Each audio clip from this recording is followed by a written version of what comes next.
Hello, my name is Kevin Matthews, one of the partners here at the Registry and president of our consulting division, Registry Advisory Services.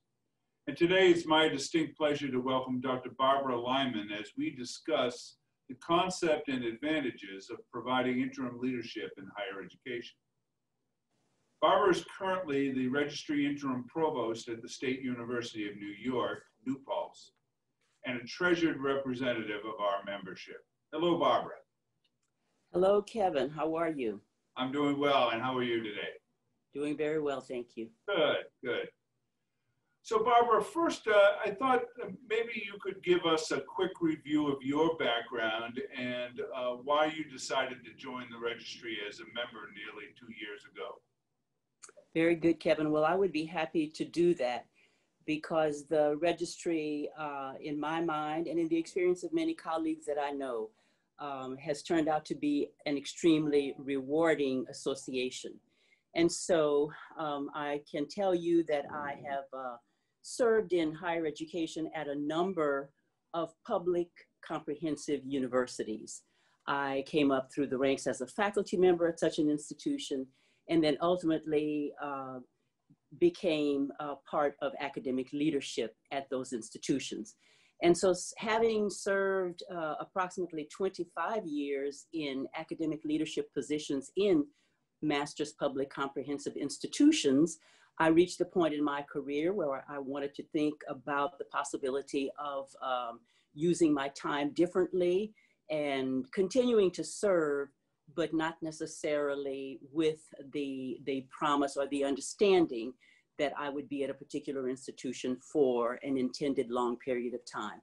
So when I decided to retire, I thought of the Registry, and part of the reason for that was that I had known of the good work of the Registry, and in particular, I learned about that work through an association with colleagues who had become members of the Registry. And so at the point where I decided to retire, I thought that I would explore membership in the Registry, and I began that process. Great, thank you, and we're happy you did.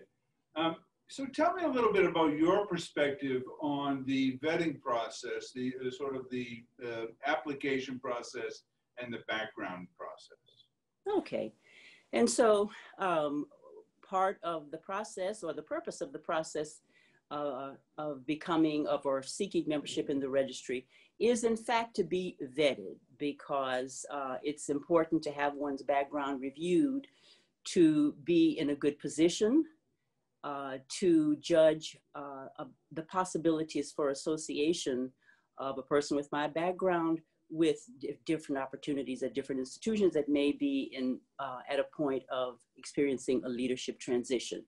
And so I sought out information by going to the Registry website. I was able to do that myself. And I applied following the requirements there.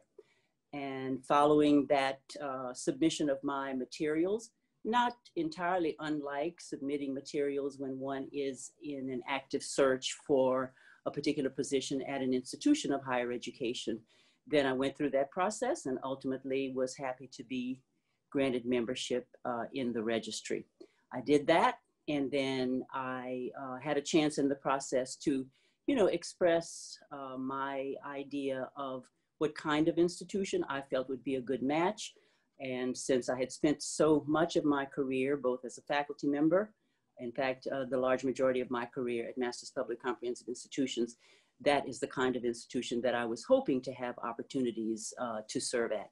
And so it's not that that background precludes me from looking at the possibility of serving at other kinds of institutions, but when experience is grounded in an institution that has a certain definable set of characteristics, even as you go from one institution to another, then I think you can be more successful. One can be more successful in applying experience at an institution that is a match to that type of institution of higher education. Thank you. And speaking of matches, I think we found, at least it seems from my perspective, we found a very good match for you at SUNY New Paltz. I wonder if you could talk about some specific about the opportunity to make contributions in a short period of time and the specific changes and contributions that you've been able to make at SUNY New Paltz. So the opportunity that I had at SUNY New Paltz, I think, does illustrate what it can mean to have a good match. And so the first part is something I've alluded to already. And so SUNY New Paltz is a Master's Public Comprehensive institution. It's an institution that's part of a state system. And so that was a very familiar, broad institutional context for me. And so upon arriving at SUNY New Paltz, after going through the selection process for that opportunity, I found myself at an institution that was not only like institutions where I had served both as a faculty member and as an academic administrator and leader, but it was also an institution that had a particular set of qualities that meant that this would be an excellent opportunity. And so that opportunity was, for one thing, maintaining momentum. There was a leadership transition obviously at hand, and that's why I was selected to serve as the interim chief academic officer, interim provost. And there were so many good things happening at New Paltz that part of my responsibility was to maintain momentum. And I could talk at length about this. I'll just mention, for example, that the institution has an excellent track record of success with students. And that is success with students across all demographic groups. And so that was simply a marker of a committed institution doing very well at meeting its mission. I was able to bring my experience and provide leadership continuity while seeking to maintain momentum. I think I was able to help the institution appreciate some of its strengths. I'm not sure that everyone at the institution, everyone that I've encountered, understood how important those markers of student success, with very little in the way of gaps across different demographic groups, how significant that was for the institution and how much that made it stand out as a successful institution. In coming here, I was also able to provide continuity in carrying out the institution's strategic plan, continuing to build the institution's academic program portfolio, continuing to do the work of assuring the quality of programs. And I might add, all of this work is collaborative. None of this work is done by an individual alone, no matter the position. And so I was also able to bring my experience as a person and an academic leader, collaborating with a strong senior leadership team, and also with lots of experiencing in advancing an institution's initiative, working through shared governance. Very good. Now, one of the things that we do in the with the preparation of the term, the interim term, and also the preparation of the contract, is to develop a set of expectations that are really a guideline and a set of goals for the interim period. Can you tell me how that process felt to you and how it's worked out since? All right. Well, very good. I will say that in addition to the offer to join the institution in my interim role, or accompanying that offer, was a statement of expectations. And that statement of expectations was drafted by the president. He shared it with me. I had the opportunity to review it and to provide any feedback, ask any questions, and provide comments. As it turned out, I didn't have very much in the way of questions or comments.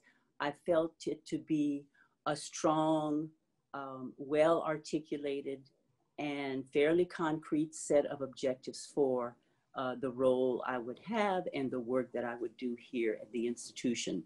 And so it has been a good guide. It helped reinforce the idea that I was coming into a strong institution with some well-defined goals. My expectations were part of those goals for the institution. Then having the letter of expectations also meant that this was available as a guide for formative review of how things were going. And so this is a kind of document, or the kind of document that is naturally good to have and important to use for something like a midpoint evaluation. And so it has been used as such. It's a living document, and so in a strong formative review process, there can be an opportunity to maybe check some things off the list if they were of that nature, time limited, and then there's an opportunity perhaps to add some items depending on what has evolved, initiatives that may have emerged and the like. Well, we're out of time, and I thank you very much for speaking with me today about your service to SUNY New Paltz and to the registry. And thank you all out there in the audience for joining us today. Thank you for the opportunity to join you, Kevin. Bye now. Bye-bye.